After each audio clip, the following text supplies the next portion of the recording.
Cockroach Janata பார்ட்டிங்கிறது ஒரு தேச விரோத நக்சலைட்டுங்க. பிரதமரா இருக்கிற மோடியே அபிஷியலா அந்த 12 ஆண்டுகள்ல அவர் போன வெளிநாடு 153 தடவை போயிருக்கிறாரு. ஆனா கல்யாணம் ஆகாத நம்ம 56 வயசு கட்ட பிரம்மச்சாரி ராகுல் காந்தி பாத்தீங்கன்னா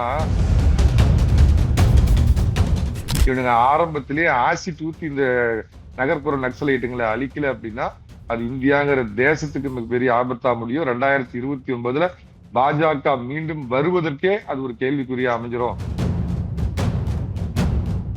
நாம வேலாயுதமாவும் இருக்கணும், ஜோசப் விஜயாவும் இருக்கணும். டபுள் ஆக்ட் கொடுக்கிறவர் தான். காங்கிரஸுக்கும் பிஜேபிக்கும் டபுள் ஆக்ட் கொடுக்கிறார், காங்கிரஸுக்கும் மத்திய அரசுக்கும் டபுள் ஆக்ட் கொடுக்கிறார். அவரோட அந்த உடல் மொழி இதே பாத்தீங்க அப்படின்னா இந்த சின்ன வயசுலயே ஒரு 20 வருஷம் 30 வருஷம் அரசியல பல நின்று கொட்ட போட்டவன் என்னென்ன கிரிமினல் தனம் பண்ணுவானோ அத்தனை கிரிமினல் தனத்தையும் தெரிஞ்சு வச்சுட்டு இருக்காங்க. பழனி ஆண்டவன் சொத்து சிவன் சொத்து குலநாசங்கிற மாதிரி அந்த சொத்தை கை வச்சிருந்தீங்கன்னா தாவேகாவிற்கு முருகன் பழனி ஆண்டவனுடைய சொத்து உங்க ஆட்சிக்கு குலநாசம் அப்படிங்கிற எச்சரிக்கையை சொல்றேன். நீங்க உண்மையான ஒரு நேர்மையான கிறிஸ்தவரா இருந்தீங்கன்னா யார் இதுல சம்பந்தப்பட்டானோ யாருடைய இதுல பொலிட்டிக்கல் இன்ஃபுளுன்ஸ் இல்லாம எப்படி அதிமுக ஆட்சியில கேட்டாங்களோ அந்த மாதிரி கேட்கிற திரு விஜய் சார் அவர்களே, யார் அந்த சார்? மோடி வீட்டை ஆர்ப்பாட்டம் பண்ணி காங்கிரஸ் எதிர்கட்சி தலைவர் ராகுல் காந்தி கைது பண்ணியிருக்காங்க சார். ஆனா இது சம்பந்தமா இங்க முதல்வரா இருக்கக்கூடிய விஜய் இது சம்பந்தமா ஒரு கருத்தோ இல்ல ட்விட்டர்ல ஒரு கருத்து போடுவாங்க முதல்வர் விஜய், அவர் இது சம்பந்தமா ஒரு கருத்துமே போடலையே சார். அந்த காக்ரோச் ஜனதா பார்ட்டிங்கிறது ஒரு தேச விரோத நக்சலைட்டுங்க. அதாவது மோடியை வீழ்த்துறதுக்கு இந்த டீப் ஸ்டேட்னு சொல்லக்கூடிய அவங்க பாத்தீங்கன்னா தொடர்ச்சியா இந்த 10 ஆண்டுகள்ல பல முயற்சிகள் எடுப்பாங்க. சில சீக்வன்ஸ் சொல்ற பாருங்க. பாராளுமன்றத்தோடைய ஒவ்வொரு கூட்டத்தொடர் தொடங்குறப்ப ஏதாவது ஒரு புது பிரச்சனை 2 நாளைக்கு முன்னாடி வெடிக்கும். இந்த மாதிரி ஊழல் குற்றச்சாட்டு சொல்லுவானுங்க. அதே மாதிரி அந்த வெளிநாட்டுல இருக்கிற டீப் ஸ்டேட் கையில எடுத்த முதல் ஆயுதம் தான் அரவிந்த் கெஜ்ரிவால் அப்படிங்கிற இந்த நகர்ப்புற நக்சலைட்டு.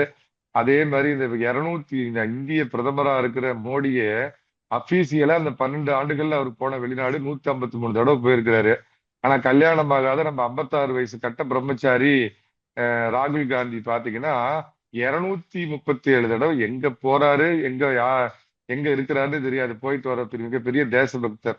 யார் இந்தியாவுக்கு எதிரி சக்திகளோ அவங்களோட எல்லாம் போய் பேசிட்டு அவனுங்க எழுதி கொடுக்கறத இங்க பண்ற ஒரு நகர்ப்புற நக்சலைட் ராஜீவ் காந்தி மாதிரி ஒரு தேசபக்தருடைய பையனா பிறந்த இந்த ராகுல் காந்தி தேசியத்தையும் தேசத்தையும் காமராஜர் வளர்த்த அந்த காங்கிரஸையும் இந்திரா காந்தி வளர்த்த காங்கிரஸோட இந்திரா காந்தியோட பேரை இப்படி ஒரு நக்சலைட்டா மாறி போனதுங்கிறது ஒரு துர்பாக்கியங்க.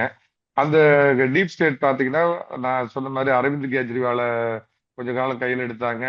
அப்புறம் பாத்தீங்கன்னா காங்கிரஸை கொஞ்ச காலம் கையில் எடுத்தாங்க. இப்ப எடுத்திருக்கிற இந்த நகர்ப்புற நக்சலைட். அப்புறம் நடுவில் பாத்தீங்கன்னா அந்த விவசாயிகள் போராட்டம், அது புரோக்கருங்க போராட்டம் பஞ்சாப்ல ஒரு வருஷத்துக்கு முன்னாடி பண்ணாங்க. அப்புறம் ஹிண்டன்பர்க்னு சொல்லுவானுங்க.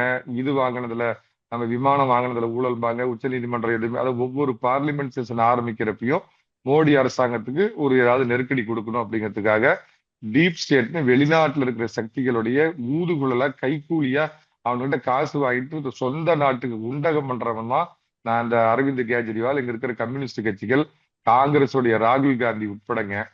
இவரு பத்தி வர்றேங்க. இது அதே மாதிரி அது நசுக்கி எறியப்பட வேண்டிய காக்ரோச்சுங்க. அது ஆபத்தா போயிடும். பிஜேபி இதுக்கு பின்னாடி உள்ள சீரியஸ்னஸ் புரிஞ்சுக்கிறோம். இது வழக்கம் போல ஒரு எதிர்ப்பு அப்படின்னு நினைக்க கூடாது.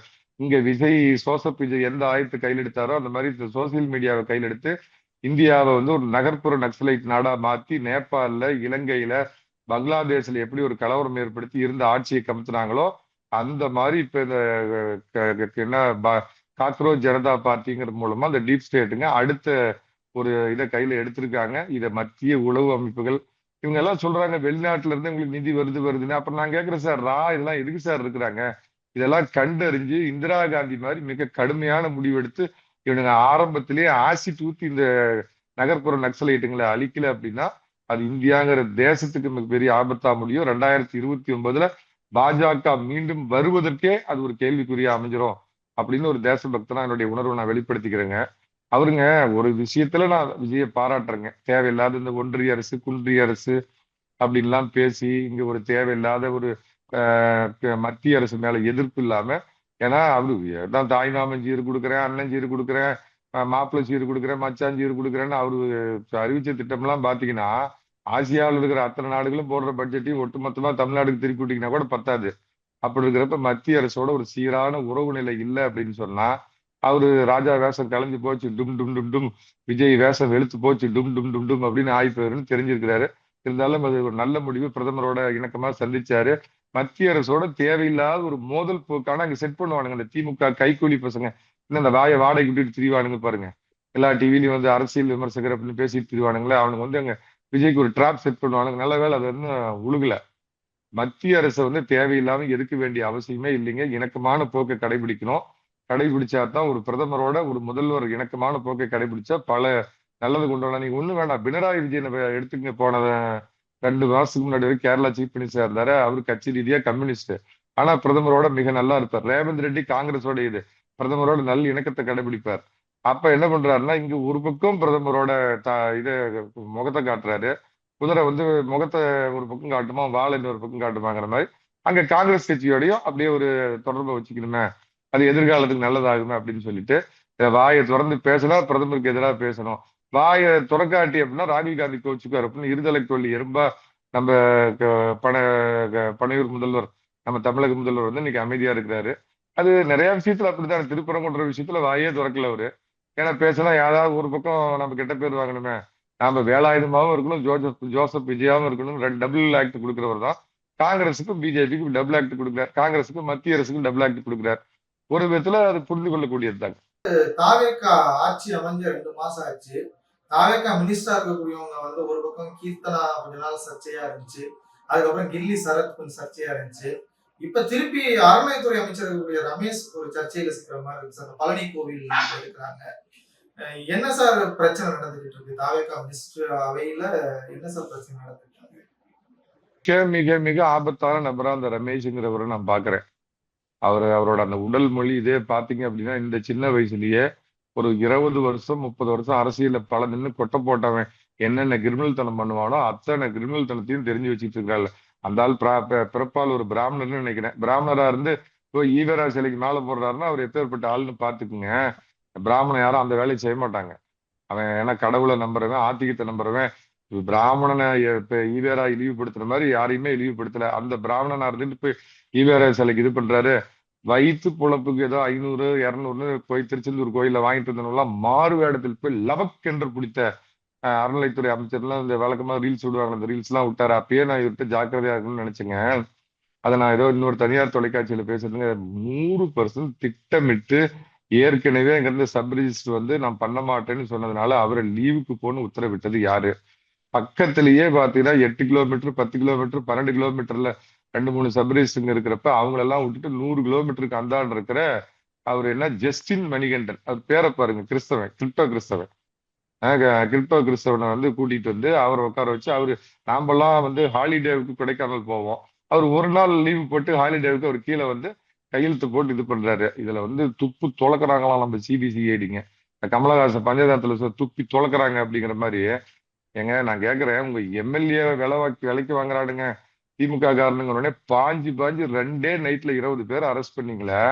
என்னமோப்பா சிபிசிஐடி விசாரணைக்கு போறாங்களாம், அவங்கள போய் பார்த்தாங்களாம், வீட்டை ரெய்டு பண்ணாங்களாம். இன்னைக்கு யாரை கைது பண்ணிருக்கிறீங்க? ஒரு ஆள்.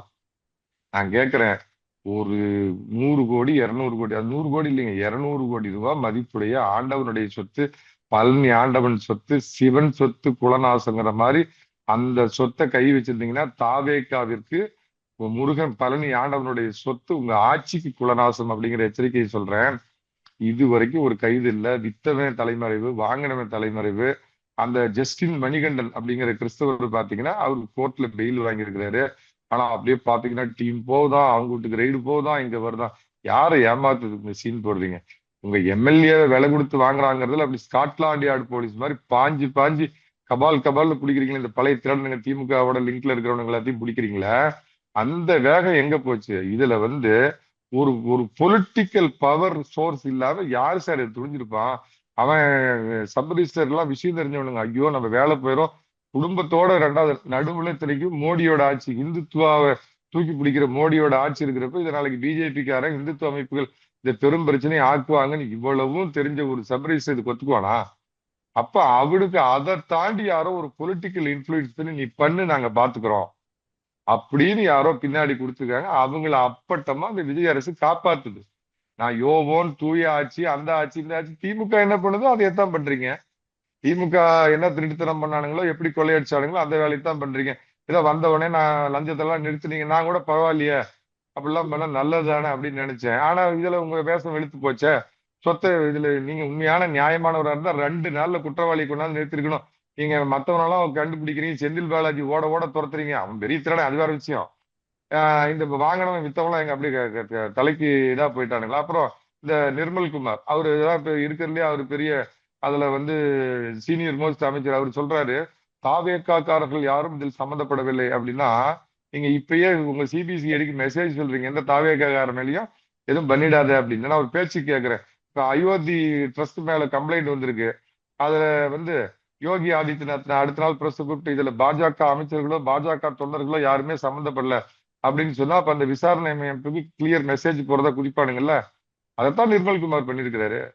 எப்படி இவனுங்க வந்து இந்த அண்ணா இதுல பல்கலைக்கழகத்துல ஒரு மாணவி இதை வந்து அன்னைக்கு இந்த அருண் ஆட்டமான அக்கிரமம் பிடிச்ச அருண் இன்னைக்கு இருக்கிறப்ப அந்த அவரை ஒருத்தர் ஞானசேகரனா அவனை தவிர யாருமே இதுல சம்மந்தப்படலன்னு ஒரு பேட்டி கொடுத்து, எப்படி பல பேர் சம்மந்தப்பட்ட ஒரு விஷயத்த ஒருத்தன் தான் சம்மந்தப்பட்டான்னு கோர்ட் வரைக்கும் போய் அதை ஊத்தி மூணானுங்களோ அதே அயோக்கியத்தனம் தான் அதுல நடக்குது. சாமி சொத்து மிஸ்டர் ஜோசப் விஜய், நீங்க வேலாயுதனா வேஷம் போட்டுக்கிட்டு எங்க இந்து சம்பந்தப்பட்ட இதுக்கு போறீங்க. உங்களுக்கு உண்மையான பக்தி இருக்கலாம், நான் அதை பத்தி இதுக்கு இல்ல. சிவன் சொத்து குலநாசம், தண்டாயுதபாணி சொத்து உங்க உங்க ஆட்சிக்கே நாசம்னு இது பண்றேன். நீங்க உண்மையான நேர்மை இருந்ததுன்னா, நீங்க உண்மையான ஒரு நேர்மையான கிறிஸ்தவரா இருந்தீங்கன்னா, யார் இதுல சம்பந்தப்பட்டானோ யாருடைய இதுல பொலிட்டிக்கல் இன்ஃபுளுன்ஸ் இல்லாம எப்படி அதிமுக ஆட்சியில கேட்டாங்களோ அந்த மாதிரி கேட்கிற திரு விஜய் சார் அவர்களே, யார் அந்த சார்? இதுக்கு பின்னாடி இருந்து இவங்க எல்லாம் இயக்குனவர் யார் அந்த சார்? இதுக்கு அவர் மக்கள் மன்றத்துல அவர் பதில் சொல்லணும். இல்லைன்னா மக்கள் அதுக்கு உரிய பதில தேர்தலில் கொடுப்பாங்க. சரி சார், இப்போ வந்து முதல்வர் விஜய் வந்து பாடநூல் கழக தலைவரா லயோலமணி, வீட்டு வசதி வாரிய தலைவரா சிவாங்கிற ஆட்கள்லாம் நியமனம் பண்ணியிருக்காரு சார். இதை ஒரு அரசியல் விமர்சகர் எப்படி சார் பாக்குறீங்க? ரேடன் பண்ணிட்டு அவர் கட்டம் பார்த்து நீ 51 வயசு வரைக்கும் சினிமாவில் 52 வயசுல டொபீர்னு அரசியலுக்கு குதிச்சிரு அப்படின்னு அவருக்கு ஐடியா கொடுத்தாரு. அப்புறம் அதே ரேடன் பண்ணிட்டு பாத்தீங்கன்னா நான் 5 வருஷத்துல இந்திய பிரதமராக போறாரு, 60 வயசுல அமெரிக்க ஜனாதிபதி ஆகுவார்லாம் ஏதோ ஒரு காமெடி சொல்லிட்டு இருந்தாரு. அவருக்கு ஒரு பதவி கொடுத்தாரு. இவருடைய கடைசி படம் ஜனநாயகம் படத்தை வந்து எடுத்த ப்ரொடியூசருக்கு பாத்தீங்கன்னா அவர் வெளி மாநிலத்தை சேர்ந்தவர். அவருக்கு இது டெல்லி பிரதிநிதி பதவி கொடுத்திருக்கிறாரு. அப்புறம் இவருடைய உடை அலங்கார சிகை அலங்கார நபர்கள்லாம் அவருடைய பிளைட்ல ஏத்திட்டு போறாரு. அவருக்கு கூட இருந்த ஜான ஆரோக்கியசாமிக்கு ஒரு பதவி கொடுத்திருக்காரு. அப்புறம் இந்த என்ன ஜெகதீஷா என்ன ரூட் மேப் ஜெகதீஷ்பாங்களே அந்த மாதிரி கூட இருந்தவங்களுக்கு எல்லாம் ஒரு ஒரு இது கொடுக்குறாரு. அது கொடுங்க, அதுக்கு ஒன்றும் சட்டத்துல வந்து நாம அதுக்கு ஒன்றும் இது சொல்ல முடியாது. பட் தகுதி அறிஞ்சு கொடுங்க. தகுதி பார்த்து ஒரு டெல்லி பிரதிநிதிங்கிறது கிட்டத்தட்ட தமிழக அரசுக்கும் மத்திய அரசுக்கும் ஒரு இணைப்பு பாலமா இருக்கக்கூடிய ஒரு தமிழ்நாட்டோட அடிப்படை பிரச்சனை என்ன, காவிரி பிரச்சனை என்ன, முல்லை பிரச்சனை, பெரியாறு பிரச்சனை என்ன, மற்ற எந்த பிரச்சனையும் தெரியாத ஒரு வெளி மாநிலத்தில் வசிக்கக்கூடிய உங்க ஜனநாயகம் படத்துக்கு ப்ரொடியூஸ் பண்ணி அந்த படம் லீக் ஆகி போயிட்டதுனால அதுல நஷ்டம் வருங்கிறதுக்காக ஒரு டெல்லி பிரதிநிதியை கூப்பிட்டு கொடுக்குறீங்கன்னா, ஆள தெரியாதவங்ககிட்ட நாடு போச்சுன்னா நாடு நாசமா போகும். வேற என்ன சொல்ல முடியும்? பல்வேறு அரசியல் கருத்துக்களை கூறியதுக்கு நன்றி சார். நன்றிங்க. உங்களுக்கும் உங்க வாசகர்களுக்கும் நன்றி.